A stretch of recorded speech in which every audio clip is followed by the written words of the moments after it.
Giving to your local church should be easy, and with Tithely, it is.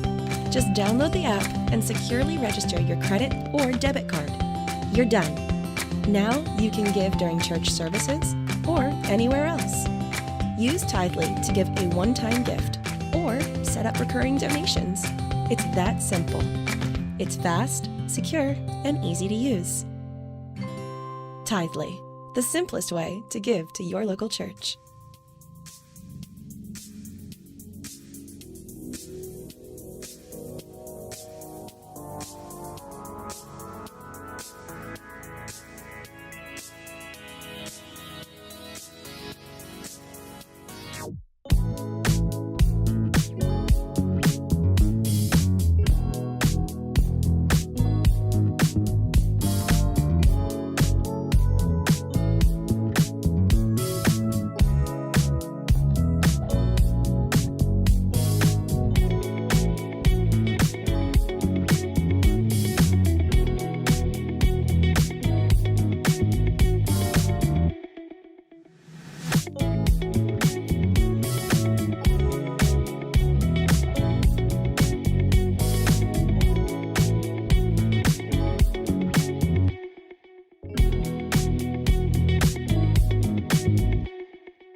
But it couldn't feel me.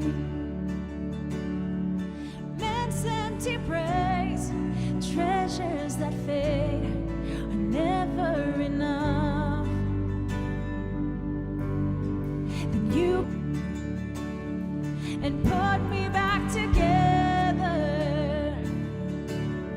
and every desire is now satisfied here in your love.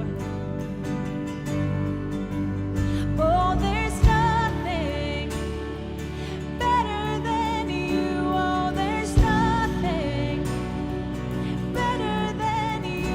Oh, there's nothing is better than you.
there's nothing better than you. Oh, there's nothing better than you. Oh, there's nothing.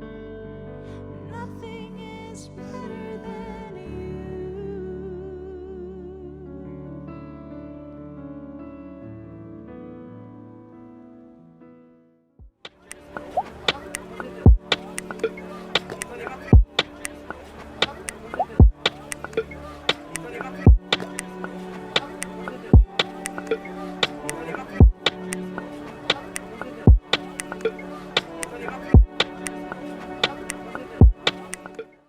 Together, we are creating a new future for the Valley because of your generosity. Your financial support is being used to produce content and create a loving community that is bringing hope to hurting people during the COVID pandemic and quarantine. Your giving equips New Soul Rebecca with tools to provide access to our services and support for people who can only meet with us by phone. Because you give, the hungry are being fed, and we've launched a winter warmth campaign to protect people in the Valley from the cold this season. With your help, in 2021, we're not slowing down, but ramping up a campaign to expand our digital reach to help and inspire more kids, students, singles, families, and seniors. Your giving is making a difference in the community. 1 Timothy 6:17-19 says, "Don't be full of yourselves and obsessed with money, which is here today and gone tomorrow. Go after God, who piles on all the riches we could ever manage. Do good. Be rich in helping others. Be extravagantly generous. If you do that, you'll build a treasury that will last, gaining life that is truly life." We have quick and easy ways for you to give. Online, newsoulrebecca.com. By text BLESS to 94000. By app, download the Tithely app. Or by mail, New Soul Rebecca, P.O. Box 574, Rebecca, New Mexico 87560. To receive text updates from New Soul Rebecca, text Rebecca to 94000. One of the great joys of my life is playing basketball. It was the biggest part of my life growing up as a kid and a young person. And I was fortunate to play with a group of talented and competitive players for most of my adult life as well. We played with college and pro players as well as weekend warriors who were really good players. For those of you who have played competitive sports, you know how intense it can be sometimes and how it can get a little volatile.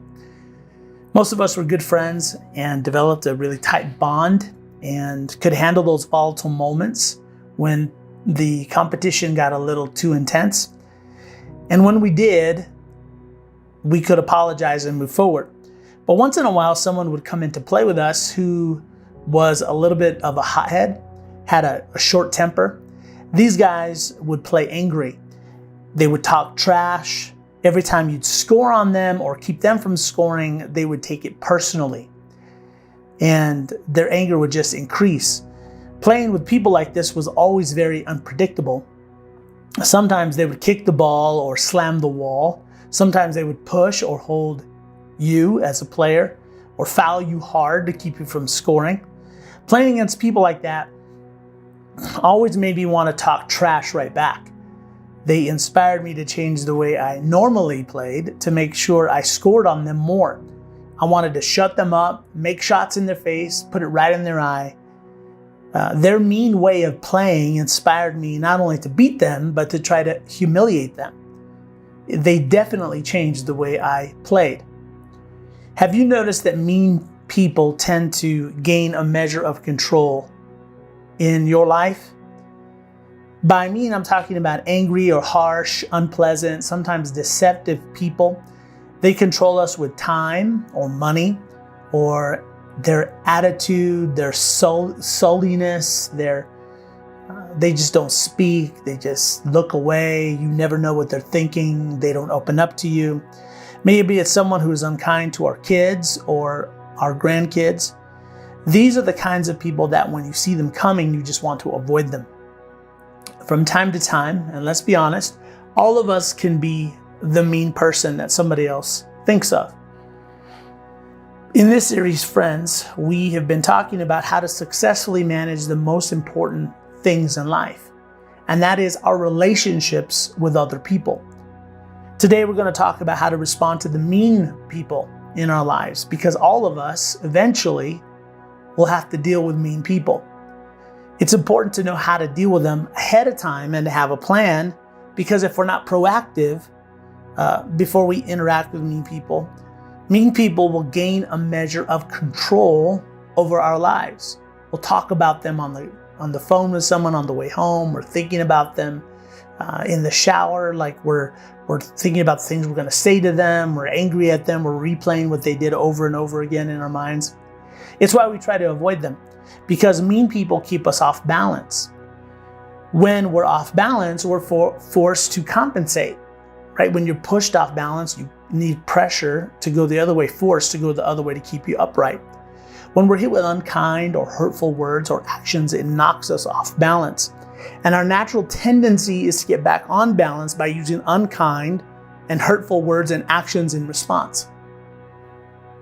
Like when I was playing against mean or angry players, and I wanted to compensate with anger and meanness to regain my balance. Instead of doing to others as Jesus has done to you, it's do unto them as they have done unto you. If we're honest, doesn't it feel right, good, natural to do to mean people as they have done to us? It seems like it makes us even.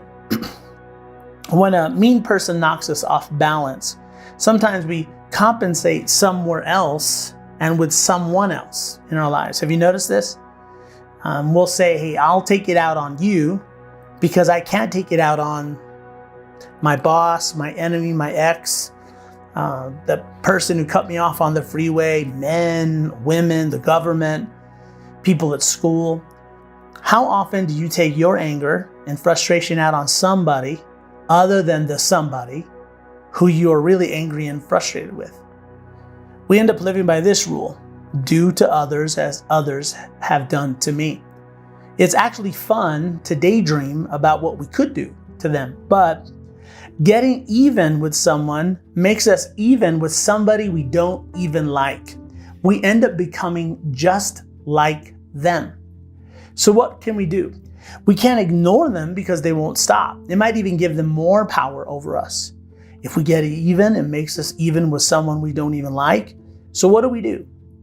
There is a third option. During the life of David, some of you are familiar with the ancient Israeli king David. And in the time of our story today, David is a national hero. He had already killed the giant Goliath. He had been anointed and chosen to be the king at 15 years old of Israel. But the current king, Saul, is violently jealous of him. King has heard that David has been chosen to be the next king, which, as you can imagine, he finds to be a threat because he wants what every king wants, a dynasty. He wants his own son, Jonathan, to be the next king. So Saul is threatened by David's popularity, his success. So King Saul brings David close. David marries his daughter. Saul becomes David's father-in-law. And Saul's jealousy grows out of control, and he tries to murder David in the palace. David becomes a fugitive, so he's fugitive David, and is forced to run away or he would be killed. King Saul then begins a national manhunt of David. He takes his army and he is hunting him. So David is a fugitive. He's in the wilderness. He's running for his life. This, after David had trusted God and killed the giant. This, after David has been chosen to be the king. David had made the right choices, the courageous choices. If I put myself in David's shoes for the next few minutes, doesn't it seem like, wait a minute, is this the reward I get for doing good? I get to run for my life. I get to be homeless. I get to be a fugitive. I get to be away from my family. While David is on the run, other fugitives who admire David join him out in the wilderness. He ends up with an army of about 400 men. It's about 600 actually, and their families. And these people are all outlaws. They had all been mistreated by King Saul, but they couldn't get to him because King Saul was untouchable. So they found someone to take their anger, their hurt, and their frustration out on.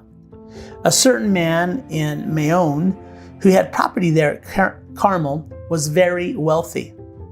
He had 1,000 goats and 3,000 sheep, which he was shearing in Carmel. Now, goats and sheep may not mean very much to us in the modern world, but in ancient times, it was a tremendous amount of wealth. It's like having garages full of Teslas and Ferraris.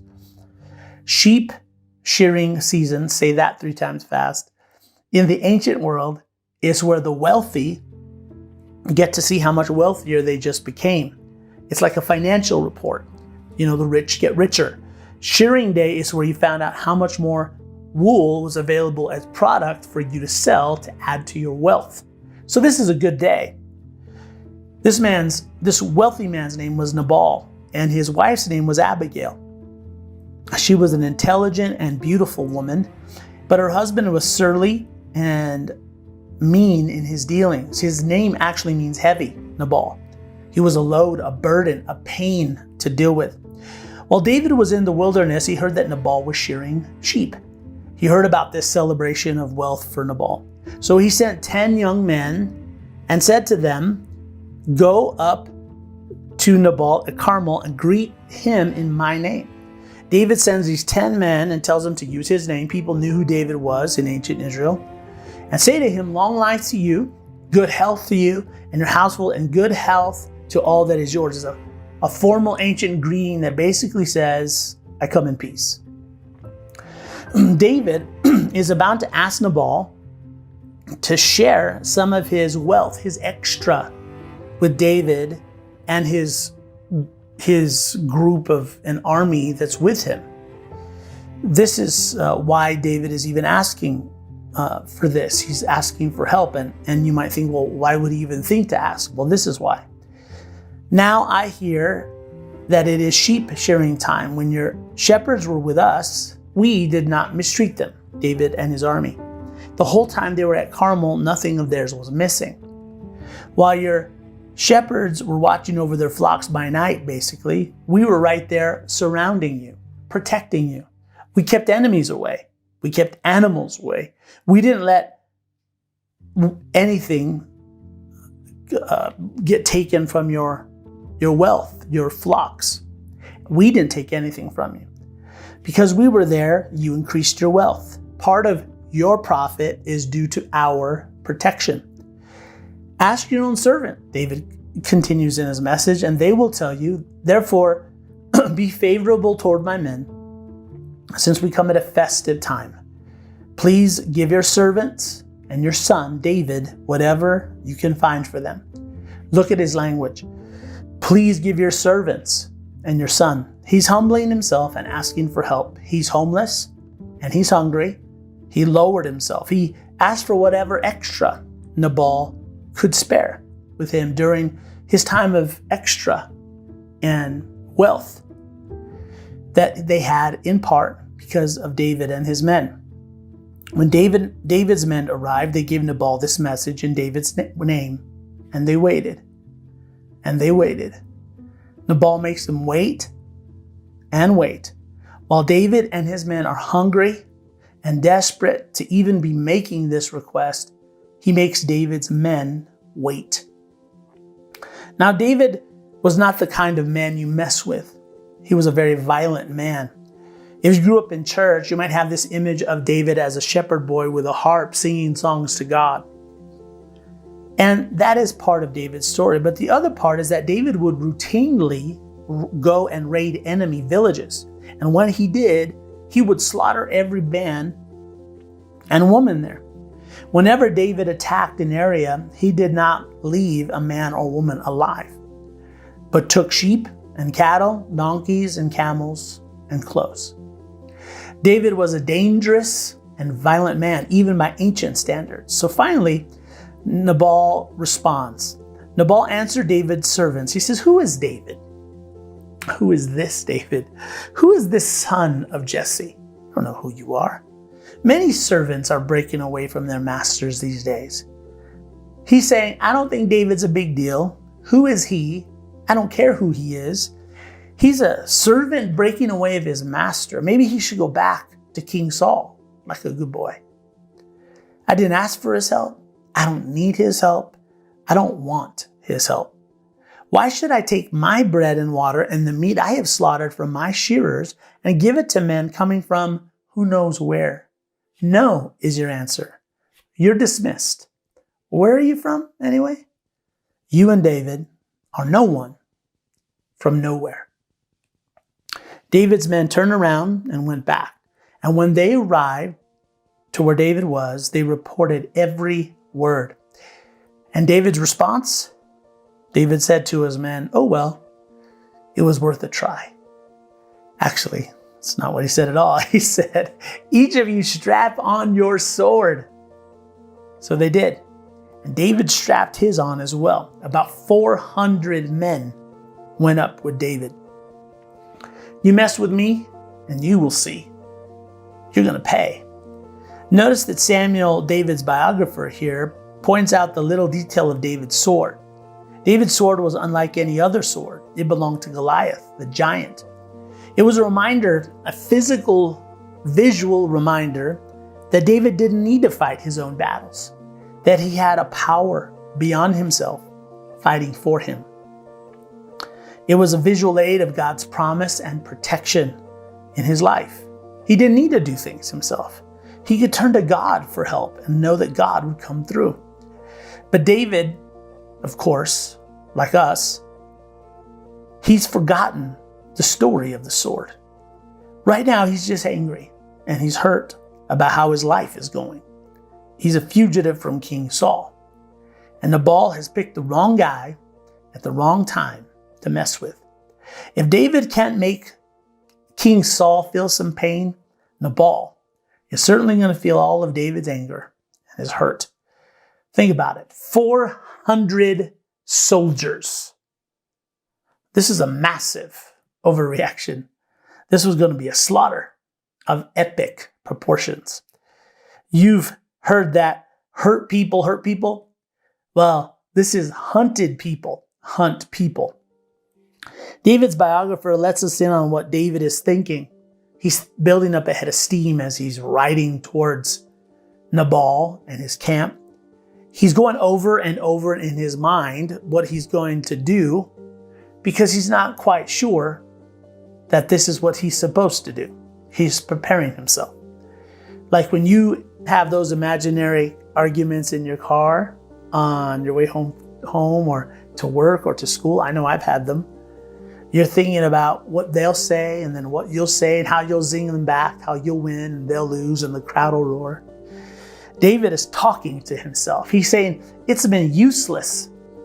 All my watching over this fellow's property in the wilderness so that nothing of his was missing, and he has paid me back evil for good. Have you ever felt like it's useless with someone in your life? Useless to do good?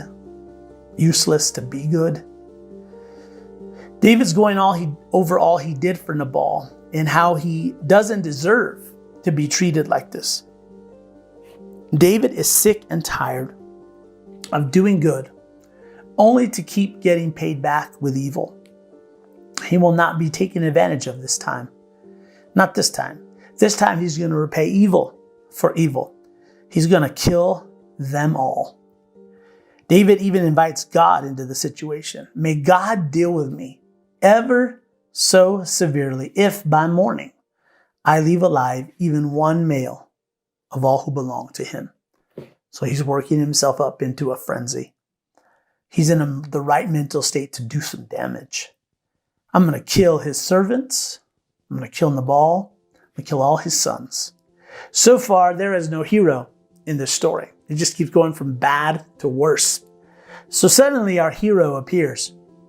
One of the servants told Abigail, Nabal's wife, David sent messengers from the wilderness to give our master his greetings, but he hurled insults at them. This servant realized that Nabal has just what he has done to David, and she knows that a storm is now coming their way. She tells Abigail, "Yet these men were very good to us. They did not mistreat us, and the whole time we were out in the fields, near them nothing was missing. Night and day they were a wall around us. The whole time we were herding our sheep near them." "Now think it over," she says, "and see what you can do, because disaster is hanging over our master and his whole household. He is such a wicked man. No one can even talk to him." So Abigail acted quickly. She took 200 loaves of bread, 2 skins of wine, 5 dressed sheep, 5 seahs of roasted grain, 100 cakes of raisins, 200 cakes of pressed figs, and loaded them on donkeys. So you've heard of food trucks, right? Now these are food donkeys. Beautiful and intelligent Abigail organizes a caravan of food donkeys.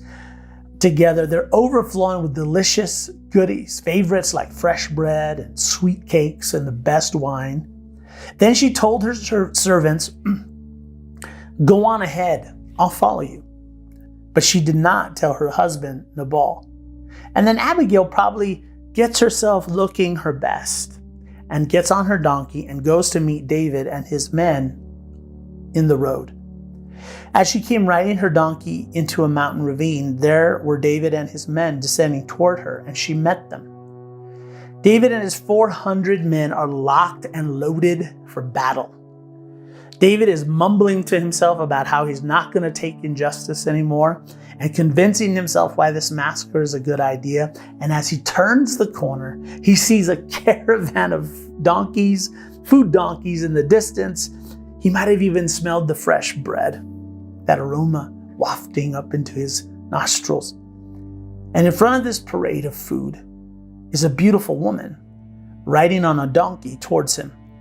It catches David completely off guard and it messes up his foul mood. Has that ever happened to you? Where you've gotten yourself in just the right mental state to do some damage, to tell someone off, and then someone does something unexpectedly kind or gracious to you? It just ruins the plan you had. Well, when Abigail saw David, she quickly got off her donkey and bowed down before David with her face to the ground. How in the world is David supposed to stay mad when a beautiful woman is bowing down in front of him with a backdrop of delicious food staring him in the face? She says, "Please pay no attention, my lord, to that wicked man Nabal. He is just like his name. His name means fool. Folly goes with him.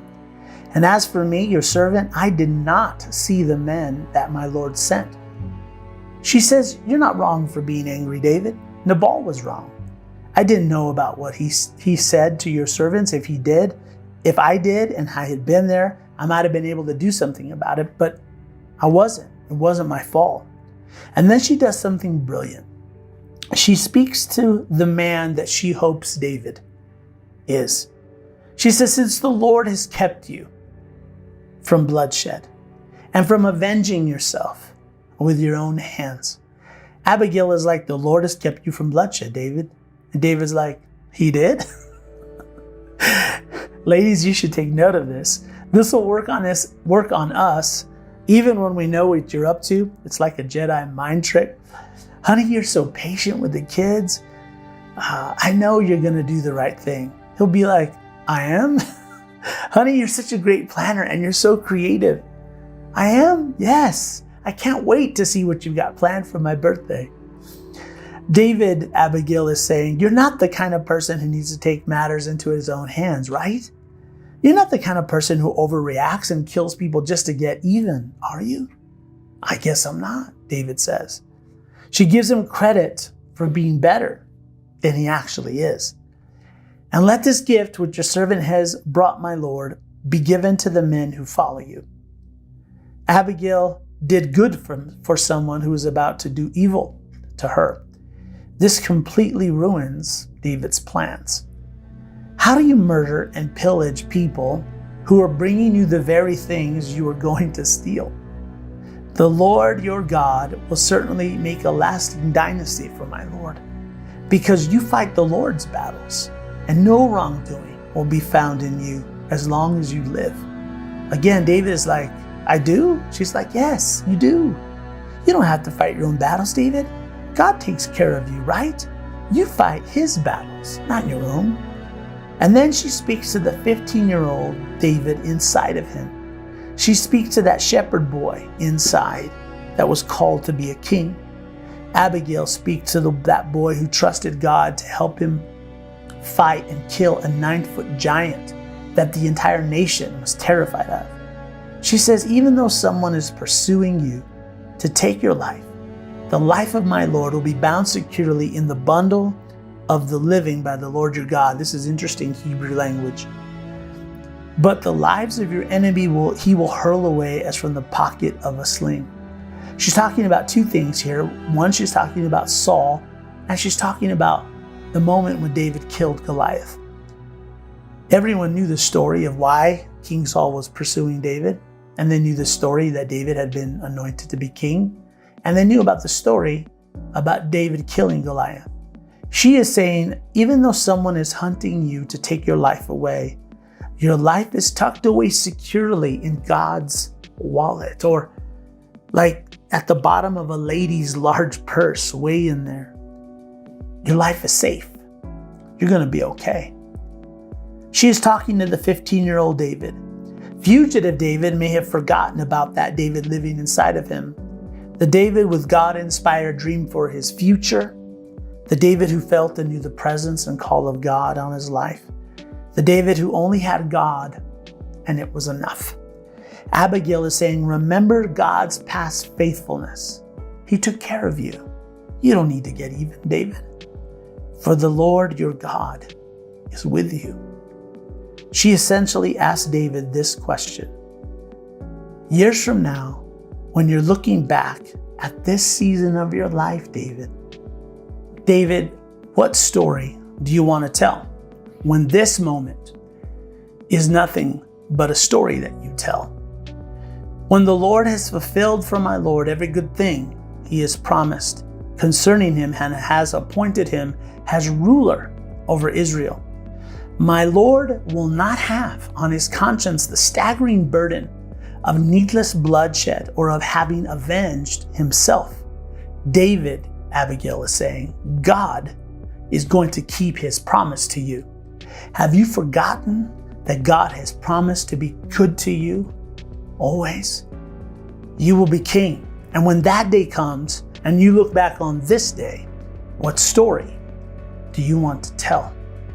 Do you want to tell a story of a life that you built for yourself through bloodshed, needless bloodshed, or of a life that God designed for you? David, isn't the better story that you stepped back instead of trying to get even? Do you want to carry around this regret for the rest of your life?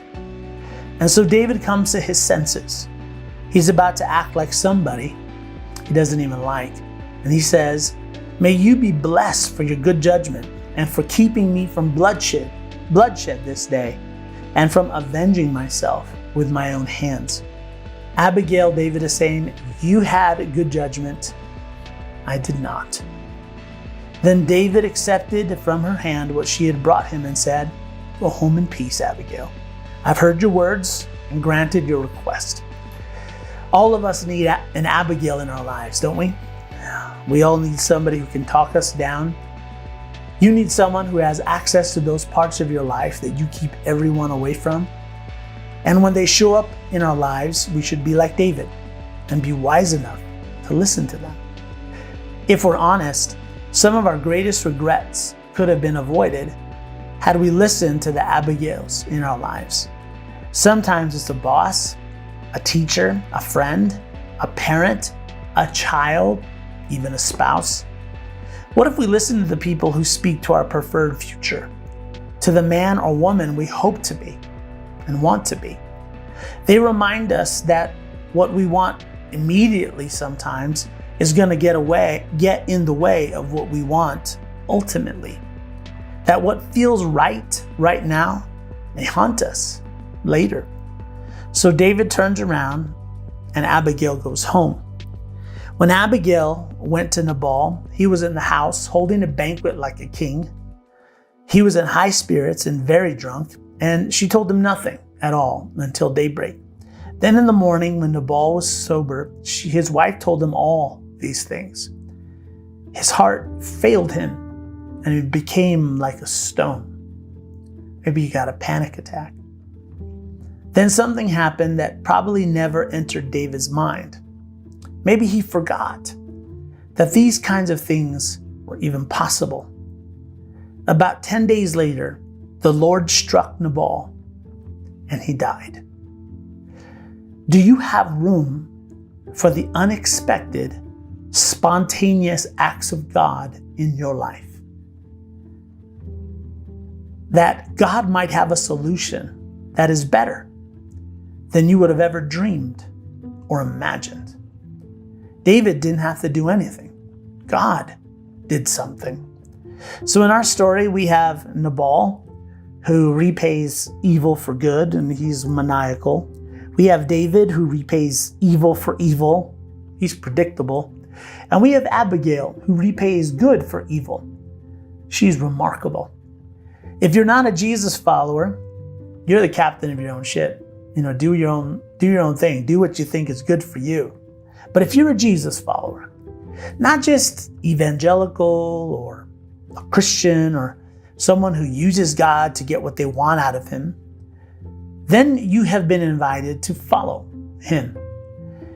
If you are one of those kinds of people who wake up every day saying, Heavenly Father, I surrender to your will, and I want it to be done on earth just as it is in heaven, then you're left with only one option.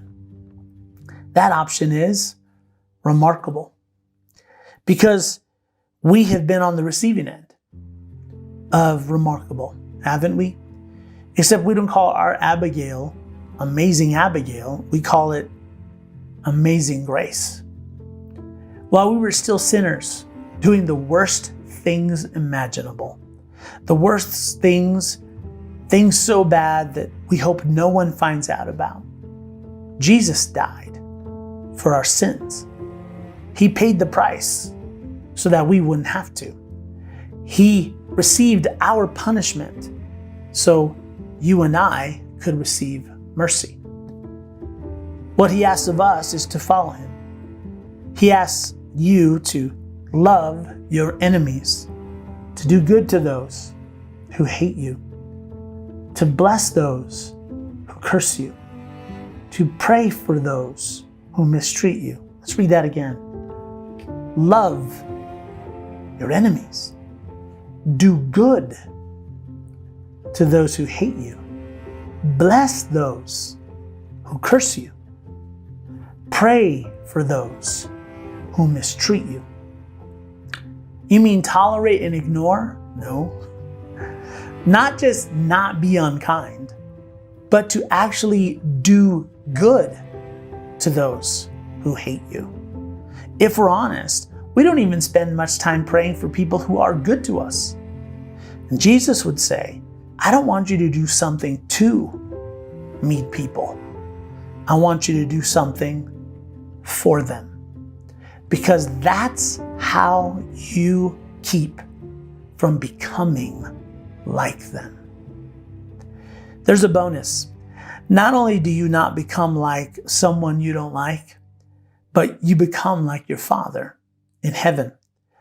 Jesus said, then your reward will be great, and you will be children of the Most High, because he is kind to the ungrateful and the wicked.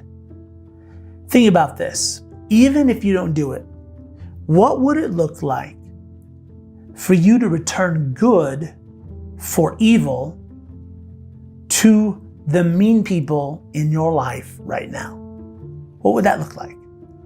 Or the mean people in the lives of someone you love, like your kids or grandkids or a friend.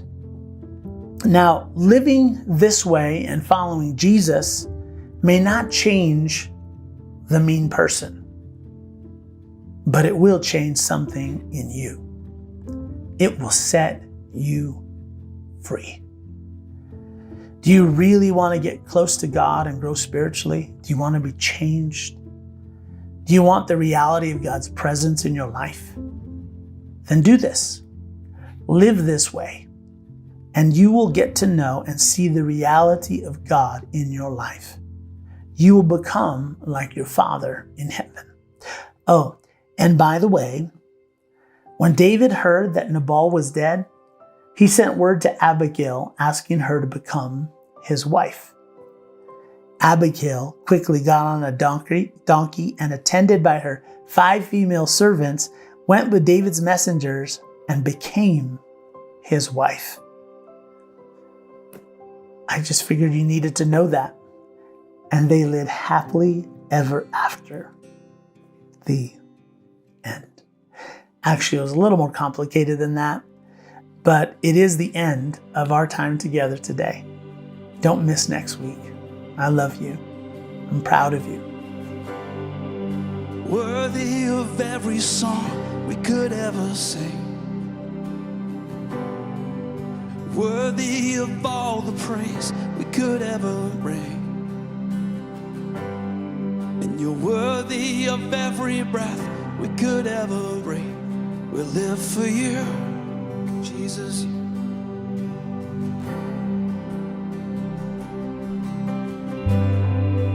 Jesus, the name above every other name.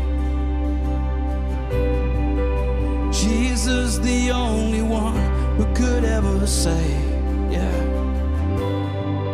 You're worthy of every breath we could ever breathe. We'll live for you. Oh. Holy, there is no one like you. There is none beside you. Open up my eyes in wonder and show me who you are, and fill me with your heart and lead me in your love to those around me.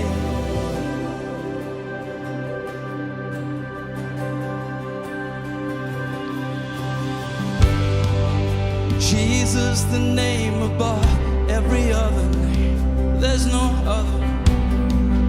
Jesus, the only one who could ever save, yeah. And you're worthy of every breath we could ever breathe. We live for you, for you. Oh God, we live for you. Holy, there is no one like you. There is none beside you. Open up my eyes in wonder and show me who you are, and fill me with your heart and lead me in your love to those around me. So holy, and there is no one like you. There is none beside you. Open up my eyes in wonder. Would you show who you are, and fill me with your heart and lead me in your love to those around me. Jesus, lead us.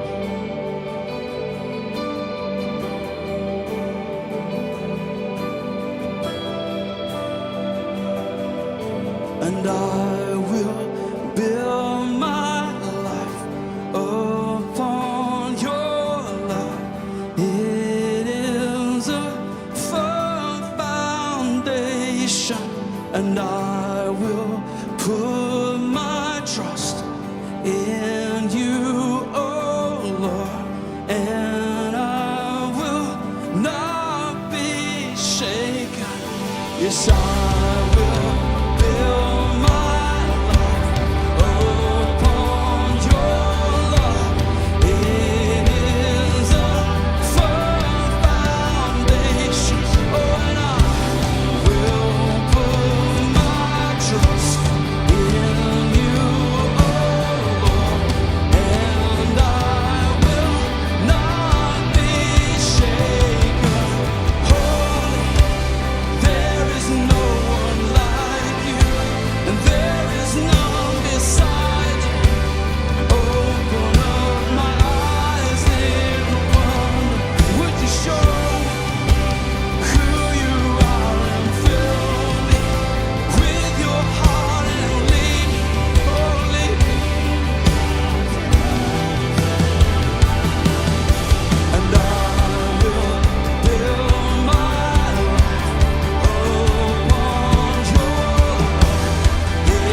shaken.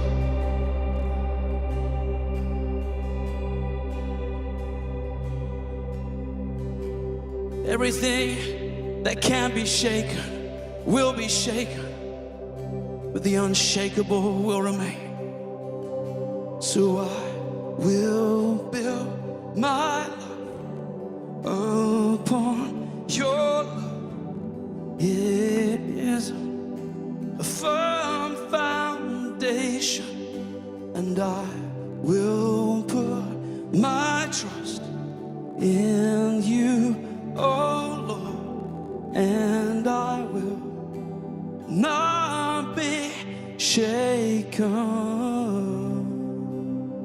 The unshakable will remain. On Christ the solid rock I stand. All of the ground is sinking sand. All the other ground is just sinking sand. On Christ the solid rock I stand. All of the ground is sinking sand. All of the ground is just sinking sand.